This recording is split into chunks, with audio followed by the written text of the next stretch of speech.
Well, we're going to cross the studio now to speak to Emily Boyle for the press review. Emily, you're starting off today with the French front pages. What do you have for us? Well, let's have a look at Libération and their front page today. La gauche face à Bayrou, the left against Bayrou, the gamble of the 10th of September.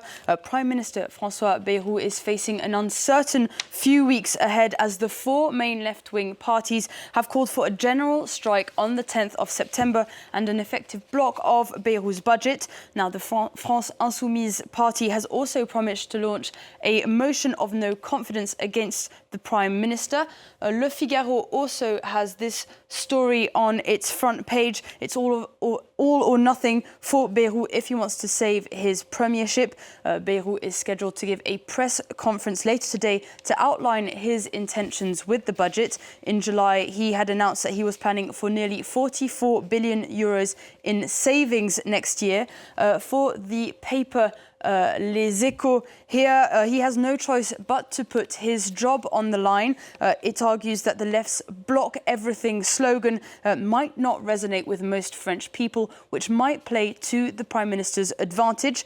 This article says that the Prime Minister has asked French parties to take their responsibilities and come with suggestions, not just criticism.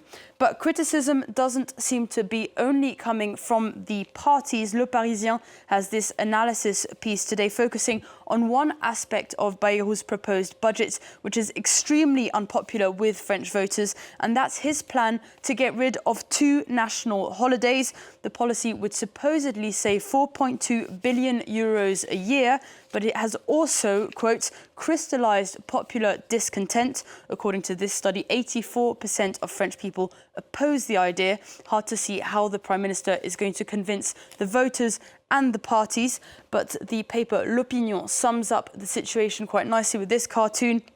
Bayrou's seat hanging in the balance there between his budget and the 10th of September. So, Emily, you're going to take us now from that political discontent in France to political turmoil, really, in the United States. What are papers there saying? Yes, well, let's look at PBS News for an overview of the situation. Donald Trump's plan to expand military presence in a number of cities is getting a lot of coverage. This article explains that Maryland's governor invited Trump for a tour of Baltimore, but Trump said he might send in troops instead. The president has now pledged to send troops to Baltimore, Chicago and New York. He's already deployed 2,000 troops to Washington, D.C. Now, obviously, this has caused a lot of stir, and Political is covering the responses from the governor of Maryland, Wes Moore. He's accused the president of using scare tactics. Moore also defends his record on crime. This article says that the homicide rate in Baltimore has dropped by 20% and is at its lowest in 50 years. Now, the Washington Post has this article here. It's reporting on Sunday that the Pentagon has been planning military deployment in Chicago for weeks, actually, and that the plan would resemble the legally contested operation that Trump ordered in Los Angeles in June. A Chicago Tribune, obviously carrying the responses from local leaders. Chicago Mayor Brandon Johnson said the city didn't need a military occupation and that he would sue the Trump administration if they followed through. And Illinois Governor J.B. Pritzker, meanwhile, accused the president of attempting to manufacture a crisis and distract from the pain he is causing families.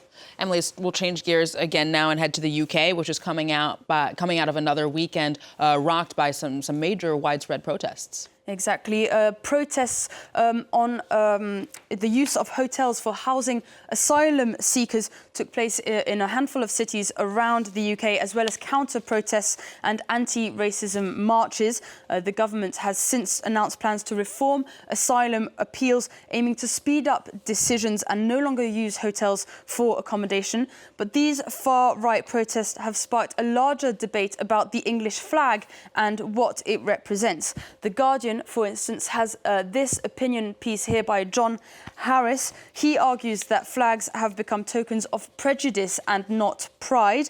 This is in part the aftermath of an operation called a controversial campaign called Operation Raise the Colours. The article explains that the campaign originates from a story of a few flags being removed from lampposts by a local council, which online trolls said was a demonstration of woke bureaucrats denying people their national identity. This article in The Observer is also covering this story. It argues that lampposts have become overly politicised. It also traces how councils have responded to flags depending on the dominant party in the area. The far-right Reform Party, for instance, has said that they will not remove any flags from lampposts. But The Telegraph has a slightly different take on the story, following public outrage that taxpayers' money was being wasted on the removal of flags. One man has decided to take advantage of these flag removals. He started painting potholes with English flags in the hopes that the local council might remove them as well.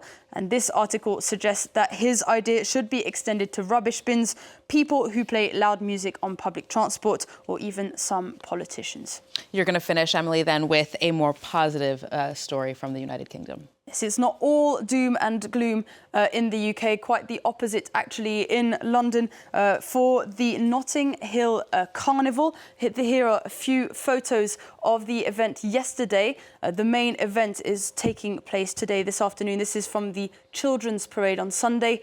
It's looking very bright and colourful indeed, a lot of paint being thrown around. Around 1 million people are expected to join. I wish I was one of them. It looks pretty cool. You and I both. Emily, thank you very much with the press review.